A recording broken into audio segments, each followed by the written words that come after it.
नमस्कार। मैं फिर एक बार आपके सामने और आपसे लगातार सहायता मांग रही हूँ कि मैं जो अन्याय के खिलाफ एक लंबी लड़ाई लड़ रही हूँ और मुझे अभी 2.5 साल हुए हैं और मुझे बहुत लंबा लड़ना है। और मैं पहले भी आपको एक वीडियो में बता चुकी हूँ कि additional registrar Bomaram, additional registrar Dhan Singh Deol और प्रबंध निदेशक Deepali central cooperative bank Ompal के खिलाफ मुझे बहुत लंबी लड़ाई लड़नी है और मैं बहुत शिद्दत से लड़ूंगी इनके साथ में।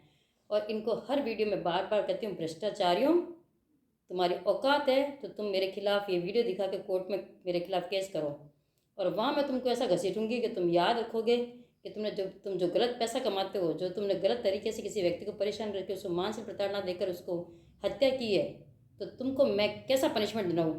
तुम कई सालों तक पीड़ी, मैंने कहा ना, हम वो लोग नहीं हैं जो तुम्हारी तरह धन इकट्ठा करें, बैंकों में धन इकट्ठा करें, पैसा इकट्ठा करें, अपने पीढ़ियों के लिए इकट्ठा करके रखे जाएं। हम वो लोग हैं जो अपनी प्रॉपर्टी बेचकर भी न्याय के लिए लड़ेंगे। तो मैं तुम तीनों को चैलेंज करती हूँ, धन सिंह देओल, बोमाराम और ओमपाल सिंह। ये कहते हैं कि ब्रजेश भदौरिया बैंकिंग साइट पर हमने 63 ऋण पत्रावलियों पर जांच के आधार पर, स्क्रूटनी करने के आधार पर हमने 40,54,000 पेनल्टी लगाई है। और मैं इनको बार बार चैलेंज करती हूँ कि वो स्क्रूटनी वाली पत्रावलियाँ हमें दीजिए। हमने सूचना अधिकार मांग रखी है, लेकिन ये चोर, ये निकम्मे, ये भ्रष्टाचारी, ये तीनों के तीनों आज तक एक स्कूटरिंग की पत्रावली हमको नहीं दे पाए हैं। इनकी औकात नहीं है, इनकी औकात नहीं है देने की, क्योंकि ये जानते हैं कि हमने जो भ्रष्टाचार किया है वो उसके तहत अगर ये स्कूटरिंग वाले दस्तावेज कोर्ट पहुंच गए, सामने आ गए, जनता के सामने आ गए, तो इनकी भ्रष्टाचार की पोल खुल जाएगी। इन बेईमानों के पास में ये सूचना अधिकार का डिसीजन है, इन बेईमानों के पास में ये जवाब नहीं है।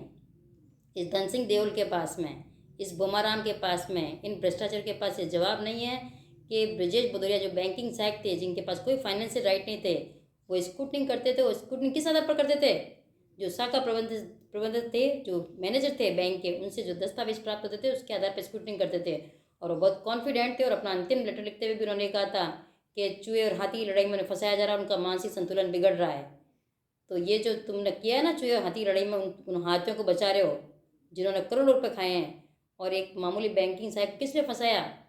क्योंकि तुमको रिश्वत नहीं मिली, तुमने रिश्वत मांगी और उसने रिश्वत नहीं दी, इस कारण तुमने लगाया। आज ये डिसीजन हो चुका है, ये डिसीजन हुआ है। तो बोमाराम, धन सिंह देओल, तुम दोनों के पास अगर कोई भी नियम और आधार हो, जिसमें अगर ये तुम्हारे पास हो ऐसा कोई नियम कि 63 ऋण पत्रावलियों में स्कूटनिंग के आधार पर स्वर्गीय ब्रजेश भदौरिया पर 40 लाख वसूली बनती है, तो आपको मैं वीडियो के माध्यम से चैलेंज करती हूँ कि दोनों के दोनों वो सारी ऋण पत्रावलियाँ मुझे अवेलेबल कराएं या कोर्ट में मेरे खिलाफ केस करें और वहाँ पर ये प्रस्तुत करें कि हमने ब्रजेश भदौरिया की इसके आधार पर दोषी माना है और हमने इसके आधार पर इस पर 40 लाख वसूली लगाई है। तो मैं बार बार आपसे भी कह रही हूँ कि मैं इन लोगों को नाम लेकर चैलेंज कर रही हूँ, लेकिन इनके पास आज तक इन जो राज्य सूचना के डिसीजन है इनके खिलाफ भी जवाब नहीं है। इनके जो है, इनके पास कोई एविडेंस नहीं है, कोई जवाब नहीं है कि इन्होंने उस इनोसेंट पर्सन पर 40,54,000 वसूली क्यों लगाई थी। तुम्हारे पास तो करोड़ों की संपत्ति निकलेगी, अगर तुम्हारे पास तुम जांच चली शुरू होगी ना, तुम्हारे पास करोड़ों की संपत्ति निकलेगी, लेकिन हमारे पूरे खानदान की भी करोड़ों की ना, तो हमने ऐसी बेईमानी करके कोई करोड़ों की संपत्ति इकट्ठी नहीं करी है। इसलिए हम बहुत फ्री होकर बहुत स्ट्रांगली कहते हैं आपसे कि औकात है ना तो ये वाले काम करके देख लेना। आज जब पुलिस को हम बराबर जांच कर रहे हैं ना, तो पुलिस वाले भी पता है क्या कर रहे हैं। मैंने आपको पहले बताया, महिपाल सिंह, उससे जांच दी तो बेईमान भ्रष्ट अधिकारी चोर 1 नवंबर का, उसने उस जांच के अंदर लिख दिया कि जो प्रबंध निदेशक ओमपाल सिंह है, उसने जो महिला थी उमेद कंवर, ब्रजेश भदौरिया की पत्नी, उसे कोई मानसिक प्रताड़ना देनी दी। इसको पूछो मानसिक प्रताड़ना की परिभाषा क्या होती है? कौन सी डिग्री लेके भर्ती हो गया यह है? 8वीं पास है क्या? मानसिक प्रताड़ना क्या होती है? जो पति पत्नी को मारे वही मानसिक प्रताड़ना होती है। जो व्यक्ति अधिकारी के पद पर बैठा है, रिश्वत के लालच में एक महिला का नियम विरुद्ध उसका प्रोविडेंट फंड रोक रहा है, उसका ग्रुप इंश्योरेंस रोक रहा है, जबकि उसका पति अचानक सडनली डेथ हुई है, उसके परिवार को पैसे की जरूरत है, उसका बच्चा पढ़ रहा है, और उस ओमपाल सिंह ने 14 माह तक इवन तो पेंशन तक पे साइन नहीं करने दिया। और अब लिखता है, वो पुनाराम चोहे लिख के देता है कि जो उमेद कंवर थी उसने डायरेक्ट पीएफ ऑफिस में, अपना ईपीएफ ऑफिस में डॉक्यूमेंट भेजे थे। अरे क्यों झूठ बोल रहा है? मेरे पास इसको पुलिस को बुलाया था मैंने, प्रमोद दवे को पुलिस को बुलाया था, तो इसने ये वाली बात लिख के क्यों नहीं दी पुलिस को कि इसने हमारे पास कोई ऐसे डॉक्यूमेंट्स नहीं भेजे, तुम्हारे झूठ के पैर नहीं है। तो ये मैं आपको सबको बता रही हूँ कि ये किस तरह से बेईमानी करते हो। मैं ये आपको सूचना अधिकार में डिसीजन हुआ ये मैं इसमें अपलोड कर दूँगी।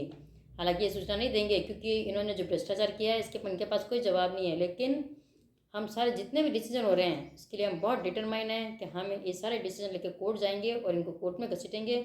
और स्पेशली इन तीनों के खिलाफ मैं बहुत डिटरमाइन हूँ कि इनके लिए मैं एक केस जरूर लड़ूंगी और चाहे अंतिम सांस तक हमें इनसे फाइट करनी पड़े हम करेंगे। ये कहते हैं कि कांग्रेस सरकार में हमारी बहुत अप्रोच है, होगी भाई आपकी अप्रोच कांग्रेस के बड़े बड़े नेताओं से होगी। हम कब का मना कर रहे हैं कि आपकी नहीं है, आप कांग्रेस के बड़े नेताओं से आपकी अप्रोच है तभी तो आप इतने सुरक्षित बैठे हैं।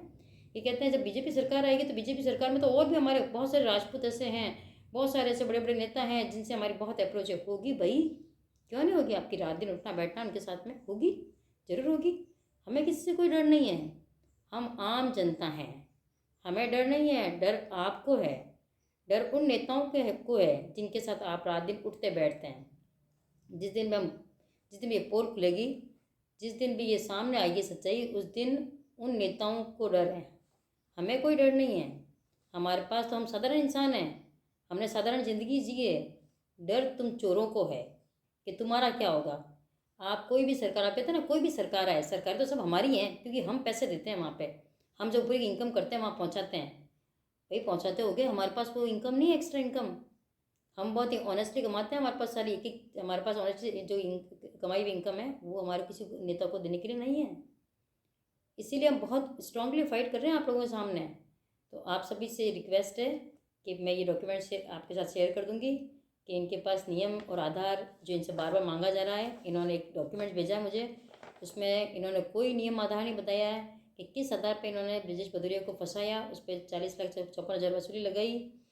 ये इनके पास कोई जवाब नहीं है। 2.5 साल से हम मांग रहे हैं, वो ऋण पत्रावलियाँ मांग रहे हैं जिसके आधार पर 40 लाख वसूली लगाई, वो भी इनके पास नहीं है। तो प्लीज़ आपसे रिक्वेस्ट है, आप मेरा वीडियो शेयर करिए और आप सब भाई बहनों से, स्पेशली महिलाओं से, महिला सशक्तिकरण की बात तो करते हैं लेकिन जब एक महिला अन्याय के खिलाफ खड़ी होती है तो बहुत सारी महिलाएं पीछे हो जाती हैं। अगर एक साड़ी का कलर पूछना हो, अगर एक आपको मेकअप का स्टाइल पूछना हो, आपका कौन सा प्रोडक्ट है यूज़ करते हो, आप कौन से कंपनी की चप्पल पहनते हैं, कौन सी कंपनी का मेकअप यूज़ करते हैं, तो उसके लिए अगर आप आगे आ सकते हैं, आप पूछ सकते हैं, तो प्लीज़ महिलाओं से रिक्वेस्ट है कि महिला को शक्ति देने के लिए, सशक्त बनाने के लिए, उसकी अन्याय के खिलाफ लड़ाई में आप ज़रूर साथ दीजिए। तो मैं बार बार महिलाओं को यही कहती हूँ कि प्लीज़ मेरा वीडियो ज़्यादा से ज़्यादा शेयर करके ये पूरे भारत तक फैलाइए। इनके भ्रष्टाचारियों की जो भ्रष्टाचार की इनकी नीति है, इनकी जो प्रक्रिया है, इन्होंने सालों से चला रखी है, वो सरकार के सामने आनी चाहिए। मैं ये नहीं कहती कि भ्रष्टाचार एकदम से ख़त्म हो जाएगा, लेकिन ये हमारी गलती कि हम प्रयास से ना करें। ये हमारी बहुत बड़ी गलती है कि हम भ्रष्टाचार के सामने घुटने टेक देते हैं, नहीं टेकने चाहिए। क्योंकि हम जो ईमानदारी से पैसा कमाते हैं, वो हम इनकम टैक्स पे करते हैं, बहुत ऑनेस्टली पे करते हैं, तो हम इन भ्रष्टाचार को क्यों खाने दें? क्यों इन्हें इन्हें क्यों ये हमारे बीच में इतना लंबा गैप रहता है कि इन लोगों के पास बहुत पैसा है और हम बहुत नॉर्मल ज़िंदगी जीते हैं, ये ऐशो आराम करते हैं, ये सरकार के पैसों की गाड़ियों पे घूमते हैं, मज़े करते हैं, और हम हैं तो इनके आगे घुटने टेक देते हैं। क्यों टेकते हैं? अपने आप को कमज़ोर साबित करने के लिए? क्या ये हमें मार देंगे? मैं तो ये भी कहती हूँ कि मरने से मुझे बिल्कुल डर नहीं लगता। ये कभी भी मुझे चलते रास्ते टक्कर मार के मुझे घायल कर सकते हैं, मार सकते हैं, लेकिन हमें कोई डर नहीं है। जब अंतिम सत्य ही मौत है तो क्या डरना?